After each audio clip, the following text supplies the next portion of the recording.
भारत में छोटी से छोटी जाति भी अपने से नीचे एक जाति ढूंढ लेती है। ये कथन हजारी प्रसाद द्विवेदी जी का है। नमस्कार साथियों, मैं शंकर भंडारी। आज मैं बात करने वाला हूं जातिवाद पर। हमारे देश में सदियों से जाति प्रथा का परचम रहा है। भले ही शहरों और महानगरों में इसका असर कम देखने को मिलता हो, लेकिन ग्रामीण इलाकों में आज भी जातिवाद अपने चरम पर है। कई गांवों में आज भी एक सरनेम का ठाकुर दूसरे सरनेम के ठाकुर के वहां चावल नहीं खाता। इसी प्रकार एक सरनेम का पंडित दूसरे सरनेम के पंडित के वहां भोजन नहीं करता। अन्य जातियों की अगर बात करूं तो वहां माहौल इतना खराब है कि लोगों के अलग अलग जलाशय है। भगवान भले एक हो लेकिन मंदिर अलग अलग है। कई जगह मंदिरों में प्रवेश वर्जित है। इन्हीं गांवों से शहरों की तरफ आने के बाद दो अलग अलग जातियों के लोग एक साथ पार्टी कर सकते हैं, एक साथ बैठकर खाना खा सकते हैं और एक साथ रह सकते हैं। लेकिन वही लोग अगर वापस गांव जाते हैं तो वहां वो उन्हें भेदभाव का सामना करना पड़ता है। जाति देखकर शादी विवाह करना एक अलग चीज है, लेकिन इस बीच जो घटनाएं घटी हैं वो बेहद दुर्भाग्यपूर्ण है।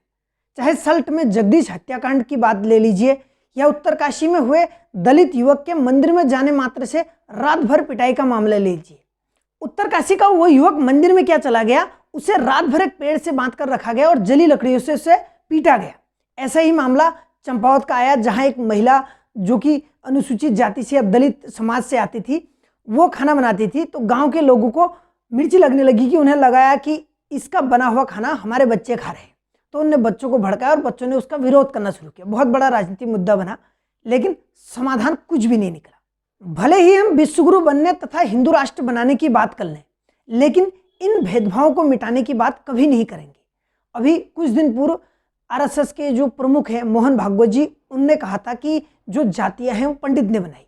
उसमें हिंदू समाज के लोग ही मोहन भागवत जी को गाली दे रहे थे, कह रहे थे कि इस तरह के बयानबाजी कर रहे हैं वगैरह वगैरह। हालांकि उनने गलत क्या कहा मुझे अभी तक समझ नहीं आया। बिल्कुल उनने एक सटीक बात कही जिसका मैं पूरी तरह से समर्थन करता हूं, क्योंकि मैं उस ग्रामीण समाज का हिस्सा हूं जहां आज भी अनुसूचित जाति के लोग चाय पीने के बाद गिलास धो के जाते हैं।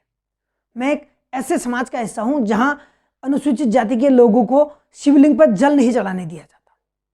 भले ही कोई व्यक्ति नेता बन जाए तो उसे टीका लगा देते हैं, वो आदमी शिवलिंग पे जल भी चढ़ा सकता है और मंदिर में पूजा भी कर सकता है। लेकिन आम नागरिक जो वहाँ का अनुसूचित जाति का आम नागरिक है, उसको मंदिर में प्रवेश वर्जित होता है। वो शिवालयों में आ नहीं सकते, पूजा नहीं कर सकते, उनको टीका पत्ते में टीका दिया जाता है। ऐसे समाज से आने के बाद अगर हम ये कहें कि भेदभाव नहीं है, हम हिंदू राष्ट्र बनाएंगे, तो ये तो संभव कहीं से भी नजर नहीं आता। पहले हिंदुओं को एक तो कर लो, उसके बाद हिंदू राष्ट्र की बात कर लेना। हम आरक्षण पर तो बेबाकी से अपनी बात रख देते हैं और कह देते हैं कि यहाँ 33 नंबर लाने वाला भर्ती हो जाता है और 90 नंबर लाने वाला बाहर हो जाता है। लेकिन कभी ये नहीं कहते कि जिन मंदिरों में जाने पर हमें 100% आरक्षण है, वहाँ बाहर से देखता हुआ वो अनुसूचित, वो दलित वर्ग का आदमी कैसा महसूस करता होगा।